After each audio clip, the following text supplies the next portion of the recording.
The radar warning screamed. Captain Mitchell's voice cracked over the radio. "Break right! Break right! Multiple bandits. 8, no, 10 contacts inbound. Missile lock. I'm hit. I'm..." Static. Then chaos.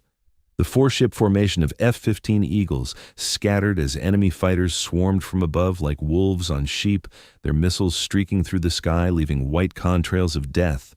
Lieutenant Jackson's fighter exploded in a fireball at 25,000 feet. Captain Rodriguez was diving hard, 2 enemy fighters on his tail, his defensive flares burning bright but ineffective against the newer missiles tracking him. The ambush was perfect, coordinated, devastating. The American squadron was being slaughtered in the skies over the Black Sea, and nobody at command had seen it coming.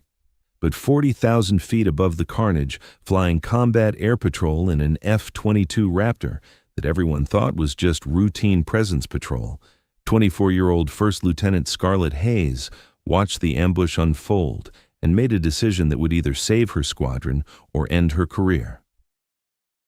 She pushed her throttles to full military power, nosed her Raptor in a screaming dive toward the furball below, and keyed her radio. "Viper 2-1 engaging. All Eagles, break on my mark." Nobody in the squadron knew that Scarlett had been flying since she was 16, that her father had been a Navy Top Gun instructor, that she'd logged over 2,000 hours in fighters before even joining the Air Force, that she'd scored perfect marks in every air combat simulation, or that the quiet, young pilot they'd all dismissed as inexperienced was about to demonstrate why the F-22 Raptor flown by the right pilot could dominate an entire enemy squadron. Drop a comment, hit subscribe, because what happened in the next 12 minutes would become classified legend. First, Lieutenant Scarlett Hayes was 24 years old, youngest pilot in her squadron, with 18 months in the Air Force and only 9 months flying the F-22 Raptor operationally. On paper, she was the least experienced pilot in the formation. 5'5", athletic build, red hair she kept in a regulation bun, green eyes that tracked everything, freckles across her nose that made her look even younger than she was. From Nevada originally, her father had been Lieutenant Commander James Hayes, a legendary Navy FA-18 instructor at Top Gun who died in a training accident when Scarlett was 19. She'd learned to fly in his Cessna at age 12, had her private pilot license at 17, and had been accepted to the Air Force Academy at 18, specifically to become a fighter pilot like him. But what nobody in her current squadron knew, what wasn't in any official record, was that between ages 16 and 20, Scarlett had spent every summer at private aerobatic schools, had competed in international aerobatic competitions under her mother's maiden name, had trained with former Israeli Air Force pilots who taught aggressive dogfighting tactics, and had accumulated flight time and skills that rivaled pilots with 10 years of experience. She'd kept it quiet because she didn't want special treatment, didn't want to be the daughter of James Hayes, didn't want people to assume her skills came from her father's reputation rather than her own work. So when she'd joined the squadron 6 months ago, she'd presented herself as a standard young pilot, followed orders, didn't show off, and let everyone assume she was learning on the job like any other lieutenant fresh from training. The mission had started as routine. 4 F-15 Eagles conducting patrol over international waters near the Black Sea, with Scarlett's F-22 Raptor providing high-altitude combat air patrol as backup. Standard presence mission, the kind they'd flown 100 times. But someone had been watching, planning, waiting. The enemy fighters had come from multiple directions simultaneously, Russian-made Su-35s and Su-57s, advanced fighters with experienced pilots using terrain masking and electronic jamming to avoid early detection until they were already in attack range. The ambush had been perfect. The F-15s never had a chance. Scarlett watched from 40,000 feet as Captain Mitchell's fighter took a missile hit and began trailing smoke in a death spiral. Lieutenant Jackson's aircraft exploded. Captain Rodriguez and Lieutenant Chen were running, defensive, 2 enemy fighters on each of them, more fighters moving to cut off their escape. Her training told her to call for help, maintain position, wait for instructions. Her instincts told her that waiting meant watching her squadron die. She made her choice in less than a second. Scarlett pushed her throttles forward, felt the twin Pratt & Whitney engines roar to full military power, and pointed the nose of her F-22 Raptor straight down into a dive that would either save 4 pilots or kill her trying. The F-22 Raptor was the most advanced air superiority fighter in the world, stealth technology that made it nearly invisible to enemy radar, thrust vectoring that allowed impossible maneuvers, weapon systems that could track and engage multiple targets simultaneously, and speed and altitude capabilities that gave it advantages over every other fighter in the sky. But technology was only half the equation. The other half was the pilot. And Scarlett Hayes was about to show them what the right pilot could do. She dove through 35,000 feet, the altimeter unwinding rapidly, airspeed climbing toward 600 knots. Her radar showed the tactical situation clearly. 4 friendly fighters running defensive, 10 enemy fighters pursuing or positioning for kills, everything happening in a 3-dimensional box of airspace roughly 10 miles across. She needed to change the geometry. Scarlett selected 2 Su-35s that were pursuing Captain Rodriguez. They were so focused on their target, they hadn't even looked up to see her Raptor diving on them from above. She locked them both with her AN/APG-77 radar, the system tracking both targets simultaneously, calculating intercept solutions. She fired 2 AIM-120 AMRAAMs, advanced medium-range air-to-air missiles, from 20 miles out, the missiles dropping from her internal weapons bay, motors igniting, accelerating to Mach 4. The Su-35 pilots never knew what hit them. One second they were pursuing an F-15, confident in their numerical advantage. The next second, their radar warning receivers screamed missile lock from an unseen attacker, and then both fighters were tumbling from the sky in pieces. 2 down, 8 to go. Scarlett keyed her radio. "All Eagles, this is Viper 2-1. Break left on my mark. 3, 2, 1, break." Captain Rodriguez and Lieutenant Chen broke hard left, trusting the voice on the radio even though they couldn't see who was calling the shots. The 2 Su-35s that had been on Rodriguez immediately lost their tracking solution and had to maneuver to reacquire. That maneuver made them vulnerable. Scarlett had positioned herself perfectly, diving through their altitude, pulling her Raptor into a brutal 7G turn that pressed her into her seat, blood draining from her head as the G-forces tried to black her out. She fought it, breathing in sharp grunts to force blood back to her brain, maintaining consciousness through sheer will. She came out of the turn with 2 more Su-35s in her gunsight picture. Too close for missiles. This would be guns. The M61A, 2 Vulcan 20mm cannon mounted in her Raptor's right wing root, could fire 6,000 rounds per minute. Scarlett didn't need that many. She fired a 3-second burst, approximately 300 rounds, walking her tracers across the first Su-35. The high explosive rounds tore through the fighter's wing root and fuselage. It disintegrated. 3 down. She transitioned immediately to the second fighter, firing another burst. This pilot saw her coming and tried to brake, but he was too slow. Her rounds caught his tail section, shearing off the vertical stabilizer. The Su-35 went into an uncontrolled spin. 4 down, 6 to go. The enemy squadron leader finally realized what was happening, that an unseen American fighter was systematically destroying his formation. He called for his remaining pilots to regroup, to focus on finding and killing whatever was hunting them. But Scarlett had already moved. The F-22's stealth characteristics meant the enemy fighters couldn't get a solid radar lock on her even when they were looking. Their radar would show fleeting contacts, ghosts, nothing they could target reliably. Meanwhile, Scarlett's radar saw them all perfectly. She used her speed and altitude advantage to position above and behind another pair of Su-35s that were trying to flank the fleeing F-15. She came screaming down on them from their blind spot, fired another AMRAAM at point-blank range, less than 5 miles, and the lead fighter exploded before his wingman even knew they were under attack. 5 down. The wingman broke hard, dumping flares and chaff, trying desperately to evade an attacker he couldn't see.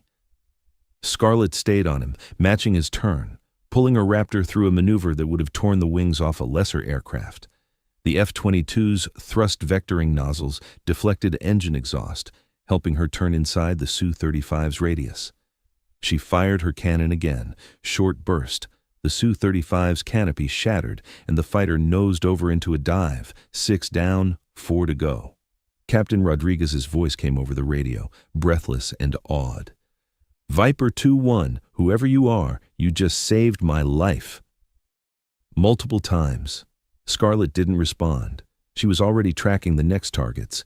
2 Su-57s, Russia's newest stealth fighters, had broken away from the furball and were trying to position for an attack on the damaged F-15s. These were more dangerous opponents with better situational awareness and more advanced systems, but they still couldn't match the F-22's combination of stealth and performance. Scarlett came at them from an angle they weren't expecting, fired 2 AMRAAMs in rapid succession. The first Su-57 took evasive action, successfully decoying the missile with electronic countermeasures. The second wasn't as lucky. The AMRAAM tracked through his defenses and struck his left engine. The fighter spun away, trailing fire and smoke. 7 down. The remaining Su-57 finally got a brief radar lock on Scarlett's Raptor. Not enough to fire, but enough to know where she was. The pilot was good, experienced, and he immediately turned toward her, trying to close the distance, get into a knife fight where his skills might overcome her technological advantage. Scarlett accepted the challenge. She pointed her nose at him, both fighters closing at a combined speed of over 1,200 knots. This was a merge, the moment when fighters pass each other and the real dogfight begins, where training and skill matter more than technology. They passed within 1,000 feet of each other, both pilots pulling maximum G to reverse direction and get on each other's tail.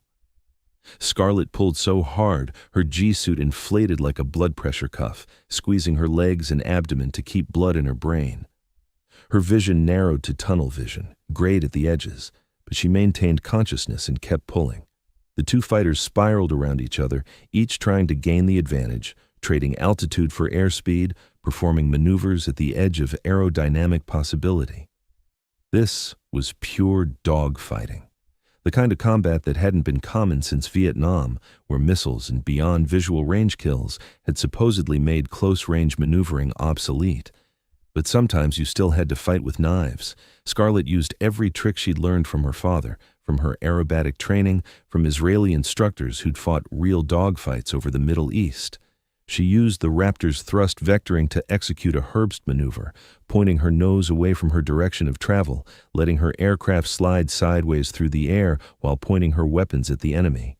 The Su-57 pilot had never seen anything like it. For a moment, he flew straight across Scarlett's gun sight, presenting a perfect target. She fired. The cannon rounds walked across his fuselage. The Su-57 shuddered, rolled over, and the pilot ejected. 8 down. The remaining 2 enemy fighters, both Su-35s, saw what had happened to their squadron and made the smart choice. They ran, lighting their afterburners and diving for the deck, heading back toward their own airspace at maximum speed. Scarlett let them go. Her mission wasn't to chase fleeing enemies. Her mission was to protect her squadron. She keyed her radio. "All Eagles, this is Viper 2-1. Area clear.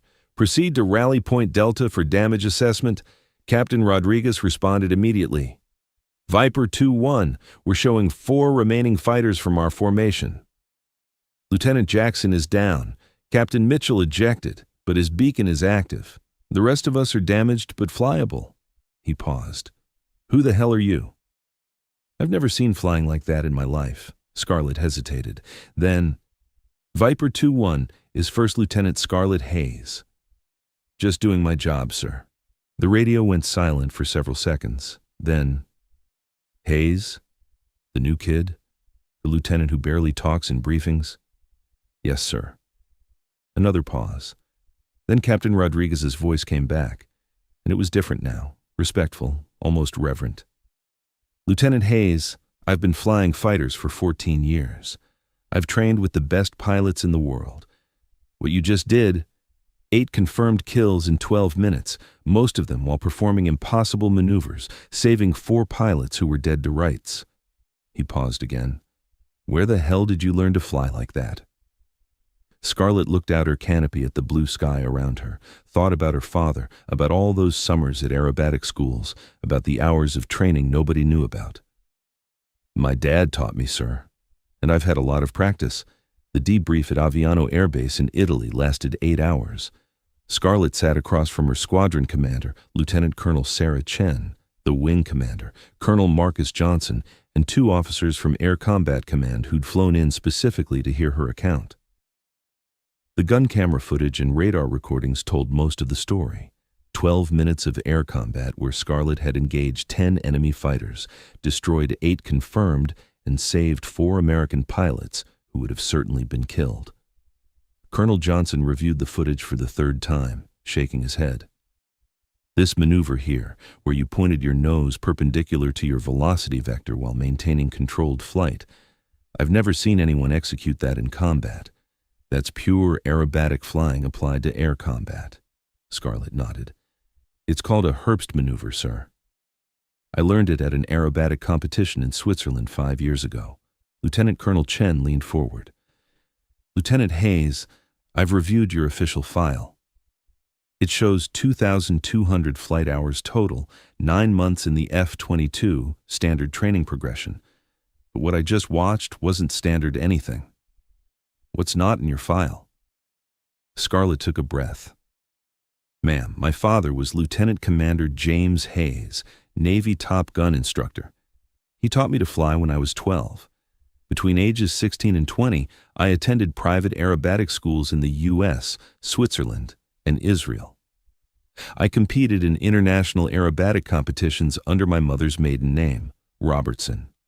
I trained with former Israeli Air Force pilots who taught me aggressive dogfighting tactics. By the time I joined the Air Force, I had over 1,500 hours in high-performance aircraft and had won 3 international aerobatic championships. The room was silent. Finally, Colonel Johnson spoke. Why didn't you put this in your file? Why hide that experience? Because I wanted to be judged on my current performance, sir, not my father's reputation. I didn't want people to think I got here because of who my father was. I wanted to prove I belonged based on what I could do now. Chen studied her carefully. And you proved that today. 8 confirmed kills. Perfect tactical decisions, maneuvers I've only seen in airshow performances, executed in combat at 500 knots. Lieutenant Hayes, you didn't just save 4 pilots today. You demonstrated combat capabilities that most pilots never develop in entire careers. One of the Air Combat Command officers spoke up. Lieutenant Hayes, I'm Colonel Patricia Morrison from Air Combat Command. We're going to be recommending you for the Distinguished Flying Cross. Your actions today represent one of the most impressive displays of air combat skill in recent history. We're also going to be reviewing your file for immediate assignment to Fighter Weapons School as an instructor. Scarlett's eyes widened. Sir, I'm 24. I've only been operational for 9 months. And you just killed 8 enemy fighters in 12 minutes, most of them more experienced pilots in advanced aircraft. Age and time in service don't matter when you demonstrate this level of capability. The Air Force needs pilots like you training the next generation. Lieutenant Colonel Chen added, There's something else, Hayes. The enemy pilots you engaged today, we've identified 3 of them from wreckage and electronic signatures. They were Russian Air Force elite pilots, not mercenaries or inexperienced fighters. One of them had over 2,000 flight hours and was an instructor at their own fighter weapons school. You defeated pilots who, on paper, should have had every advantage over a 24-year-old lieutenant with 9 months of operational experience. She paused. That tells us that your training, your natural talent, and your decision-making under pressure are exceptional, rare. The kind of capabilities we need to study and replicate across the force. Colonel Morrison pulled out a folder. We're also going to need to debrief you extensively on your training methods, the aerobatic schools, the Israeli Air Force techniques, the competition experience, all of it. If we can identify what made you this effective and incorporate it into our training pipeline, we can develop better fighter pilots across the board. Scarlett felt overwhelmed. 24 hours ago, she'd been the quiet young lieutenant nobody paid much attention to. Now she was sitting in a room with senior officers discussing how to use her experience to reshape fighter pilot training. "Ma'am, sir, I'll help however I can, but I want to make something clear." She looked at each of them. "What happened today wasn't about me being special or talented. It was about preparation, meeting opportunity. My father used to say that luck is when preparation meets opportunity. I'd been preparing my entire life without knowing I'd need those skills today. When the moment came, I was ready." That's what we should be teaching, not specific maneuvers or tactics, but the mindset of constant preparation, of taking every training opportunity seriously, of never assuming you know enough. 3 days later, the surviving members of her squadron gathered for a memorial service for Lieutenant Jackson, whose fighter had been destroyed in the ambush. Afterward, Captain Rodriguez approached Scarlett. "Hayes, can we talk?" They walked to the flight line, where rows of fighters sat gleaming in the Italian sun. Rodriguez was quiet for a moment, then, "I've been thinking about what happened up there. About how I almost died, how Chen almost died, how we all almost died, because we walked into an ambush we should have seen coming." He looked at her. "And I've been thinking about how you saved us, not just by being a good pilot, but by being willing to make decisions when everyone else was reacting. You would have done the same, sir. Maybe.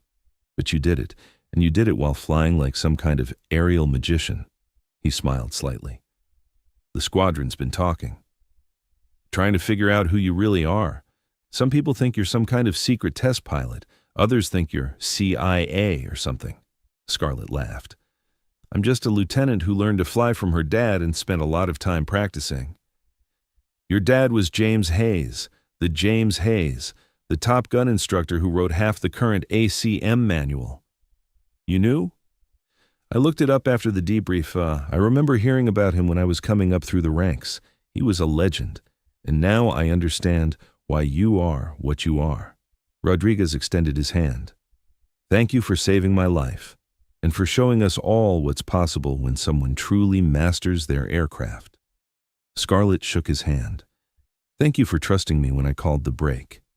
You didn't know who I was, but you followed the call anyway. That's what we do. Trust our wingmen." He paused. "You're not the quiet new kid anymore, Hayes. After today, you're the pilot everyone's going to want to learn from. That's going to change your life. People are going to treat you differently. Some will resent you for being young and accomplished. Others will put you on a pedestal. Neither reaction is really about who you are. They're about what you represent." "What do I represent?" "Possibility. You represent the idea that age and experience aren't the same thing as capability. That quiet competence can be more valuable than loud confidence. That someone who looks like they don't belong might actually be the most qualified person in the room." He looked back at the fighters on the flight line. "That's a powerful message, but it comes with responsibility. People are going to be watching you now, measuring themselves against you, either trying to emulate you or prove you're not that special. How you handle that attention will matter as much as how you fly." Scarlett nodded slowly, understanding the weight of what he was saying. She'd spent her entire military career trying to blend in, to avoid standing out, to let her work speak for itself. Now, whether she wanted it or not, she'd become a symbol. The young pilot who'd saved her squadron, the daughter of a legend who'd become a legend herself, the quiet lieutenant who'd revealed capabilities nobody knew existed. "I just want to keep flying and keep getting better," she said finally. "Everything else is noise." Rodriguez smiled.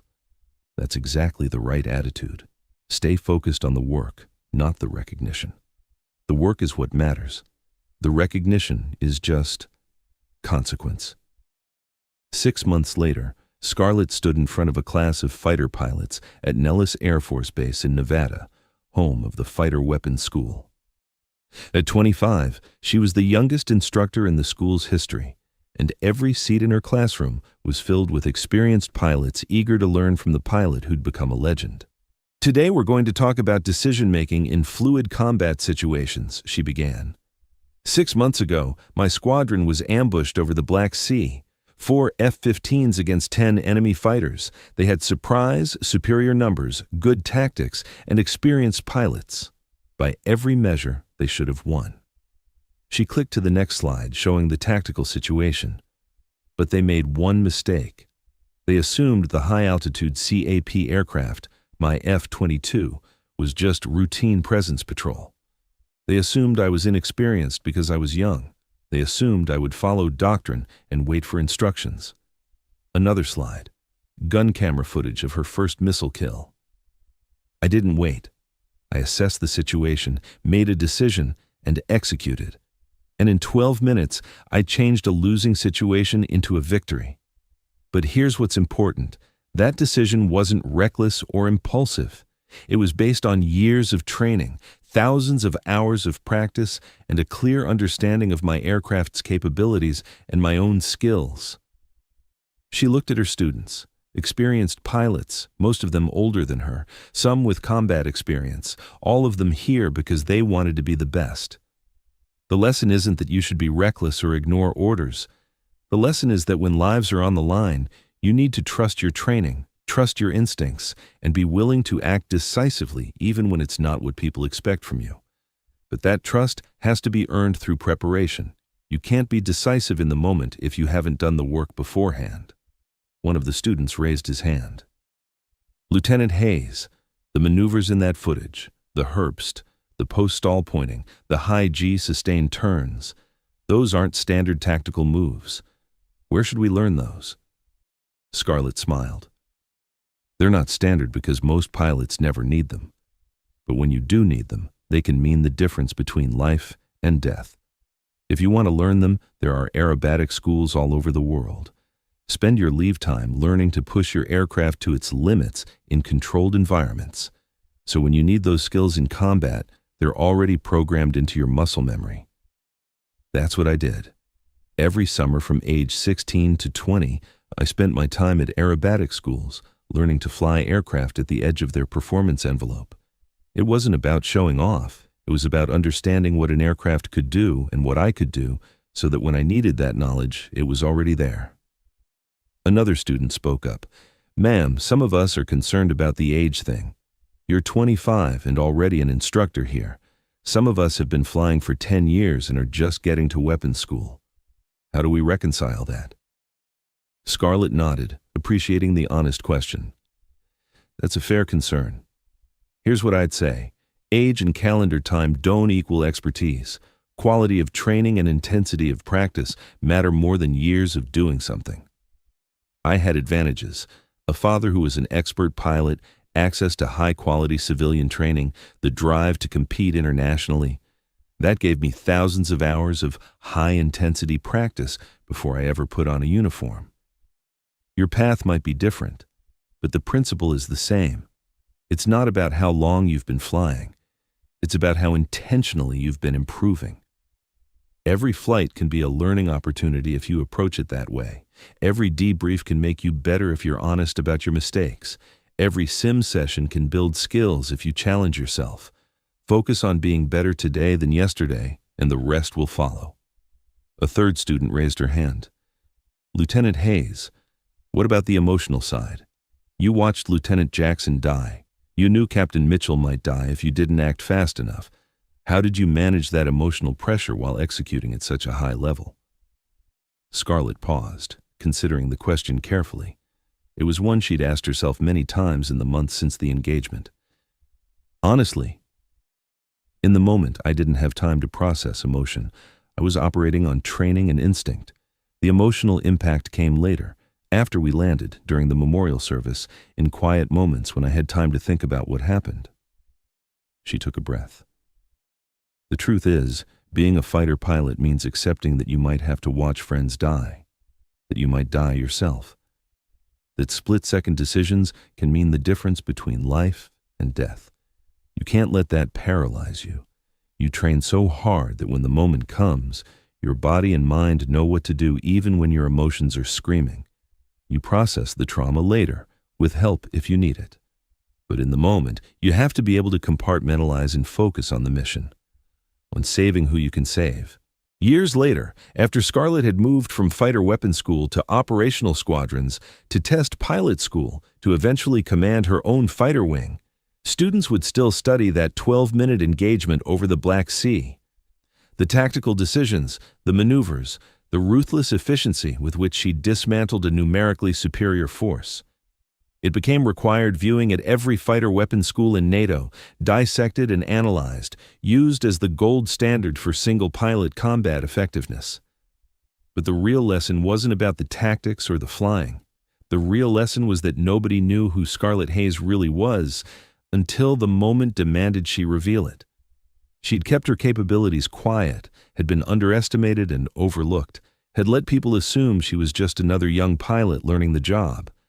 And then, when her squadron was dying in the sky and every second counted, she'd shown them all what a pilot could do when training, skill, and determination came together at the critical moment. She hadn't needed recognition or respect before that moment. She just needed to be ready when the moment came. And she had been. The ambush over the Black Sea had been designed to destroy an American fighter squadron. Instead, it had revealed one of the most naturally talented fighter pilots of her generation, someone who'd been preparing her entire life without knowing exactly what she was preparing for. Someone who proved that being underestimated wasn't a weakness. It was an advantage, as long as you were ready to show who you really were when it mattered most. Her father would have been proud. Thanks for watching. Every woman has a story worth telling. Join us to hear them all.